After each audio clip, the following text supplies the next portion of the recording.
In this lesson, we're going to be learning about arithmetic and geometric sequences. All right, so what is a sequence? Well, a sequence is an ordered list of numbers.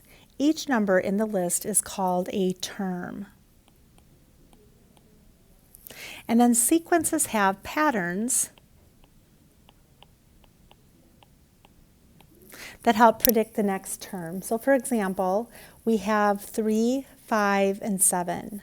The first term is the first number that appears, which is a 3, and the second is a 5, and the third is the 7, and so forth. And our pattern that we see here is that everything is being added by 2. So to go from 3 to 5, it's plus 2. From 5 to 7, it's plus 2 as well. All right, so example 1, how to identify arithmetic and geometric sequences. So let's start with the arithmetic sequences. And arithmetic sequences goes from one term to the next by always adding or subtracting.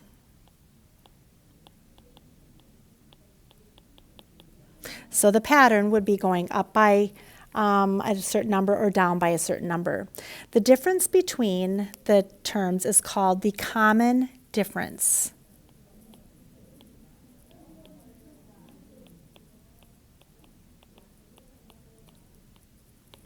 All right, so let's go ahead and fill out our table that we have here. And when we talk about the terms, we have our first term, our second term, third, fourth, and then fifth. And remember we said that the first term in the sequence is the first number that is listed. So the first number here is a 2, our second is a 5, and so forth. Our third is the 8th, or is 8, and then 4 is 11, and then the fifth is the 14. So let's go ahead and take a look at what this looks like on a graph. So we're going to go over 1, up 2. We're going to go up over 2, up 5. Going over 3 and up 8. I think that's the last one we're going to be able to plot. All right, so notice how this one, all right, so we're going to do a nice straight line there going through our points. There's a few different ways in which we can find the common difference. The common difference really is our slope. It's that rate of change of what's happening. So how did I go from 2 to 5? Well, I added 3, and then 5 to 8, again, I'm adding 3, and then 8 to 11, and so forth. So the pattern, we're adding the 3. Another way to look at it is I could also look at, well, what is my second term minus my first term? Well, when I take 5 minus 2, I get 3. If I take 8 minus 5, I get 3. Or you can look at it also the other way is how did I go from 2 to 5? I added 3 and so forth. Another way we can see it is that we're going up 3 over 1. So that rate of change, or the slope, is 3, which is our common difference. So our common difference that we have here is 3. Now, is this a linear or nonlinear? Well, this is linear because it's going in a straight line and it's got a constant rate of change. It's always going up by 3s. Let's take a look at the geometric sequences. We have not spent any time this year looking at geometric sequences. In a geometric sequence, to go from one term to the next is always by multiplying or dividing.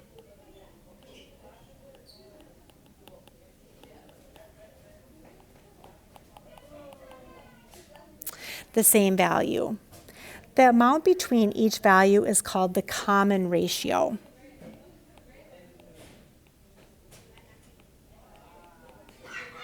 All right, so let's go ahead. All right, so let's go ahead and fill out the table on this one, my first term, my second term, and so forth. And again, we're going to start with our first term, and we have 2, and then we've got 4, 8, 16, and 32. Let's take a look at what it looks like on the graph. We can go over 1, up 2, and then we're going to go over 2, up 4, over 3, up 8. So this one now, if we were to then come and notice it's going to kind of come down kind of like this, it's actually going to keep going and then go back up on the other side. But I want you to just notice that this one is not linear. It is a nonlinear graph. Now, to find the common ratio, we could either look at this by how am I going from the first term to the second term? Well, notice how we're multiplying by 2 each time.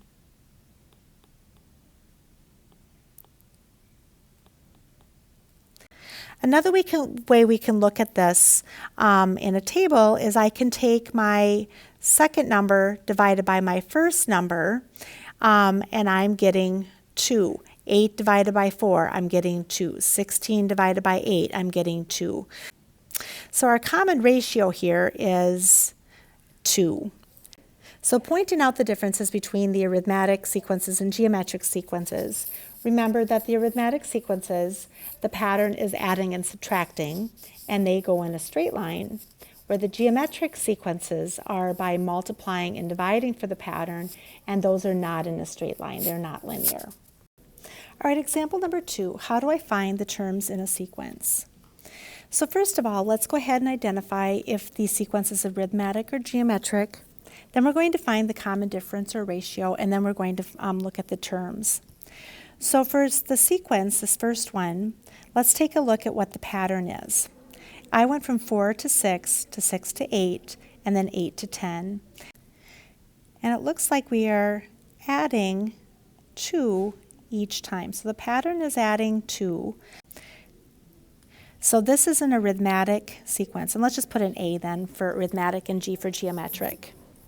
Now we need to find the common difference or common ratio. And because we're looking at the arithmetic sequence, this is a common difference here. And so our common difference is our 2. It's going up by 2 each time. So the common difference is 2. Now let's take a look at the terms. When we're looking at the terms, let's go ahead and label each of these. This is my first term, my second term, my third term, my fourth term, and it looks like I'm going to need a next term and a seventh term. So I'm just going to extend this to 5, 6, and then 7. All right, so our first term is 4. Our next term after the fourth, remember we're adding 2, so the next term in the sequence would then be 12. Now to find the seventh term, I'm just going to extend the pattern all the way out to the seventh term. Tomorrow we're going to take a look at a different way we can do this, but for right now let's just extend our pattern. So we have 12, and then we'll have 14, and then we'll have 16 for our seventh term. All right, for question number 2, we're going to find then the pattern, and it looks like we're going from -3 to 6, and we're going down by 3, and then we're going down by 3, and then down by another 3. So again, because we are subtracting for this one is also arithmetic. Remember, arithmetic is addition and subtraction, and then geometric is multiplication or division. And so our common difference then here is going to be our -3. So now let's find our terms. We're going to have our first term, our second term, our third term, and our fourth term. And again, we're going all the way out to the 7th, so 5, 6, and 7. So the first term in our sequence is the -3.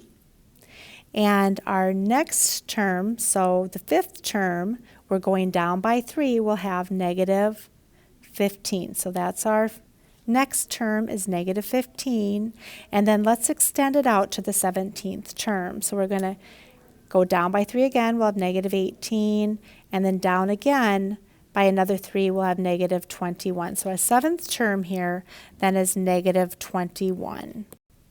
All right, for question number 3, we have 1/5, 1, 5, and 25. If you take a look here, it looks like we are multiplying by 5 each time. And remember, if you have multiplication or division, that is a geometric sequence.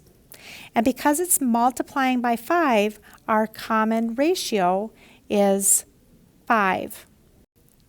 So now let's go ahead and identify the first term, the next term, and the seventh term. So our first term is 1/5. And so this is our second term, third term, fourth term. Our next term is then we multiply that again by 5, and we get 125. So our next term is 125, and then now we have to extend it out to the seventh term. So I'm going to multiply by 5 again, and I get 625, and then if I multiply again to get my seventh term, it's going to be 3,125. All right, question number 4. Let's take a look. We are going from 32 to 8 to 2 to 1/2 to 1/8. So to go from 32 to 8 and then 8 to 2 and so forth, it appears that we're dividing by 4. So remember multiplication and division, that's going to be a geometric sequence. Now, in order to write this as a common ratio, we're not going to write divided by 4. We want to write it in terms of multiplication. And so remember that dividing by 4 is the same thing as multiplying by 1/4. And so we're going to have then 1/4 because 32 times 1/4 or 1/4 of 32 is 8 and 1/4 of 8 is 2 and so forth. So our common ratio here is 1/4. So our first term here is 32. So then our second, our third, the fourth, fifth, and now it looks like our next term is the sixth term. And so 1/4 of 1/8 is going to be 1/32. So the sixth or the next term is going to be 1/32. So I'm going to take 1/8 of that to get our seventh term, and I'll have 1/128. All right, number 5. Suppose a movie theater has 42 rows of seats, and there are 29 seats in the first row. Each row after the first row has 2 more seats than the row before it.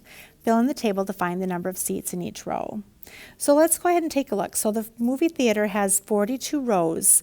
So the number of rows, we could extend this all the way down to 42. All right, and we'll talk about how to find out how many seats would be in the 42nd row.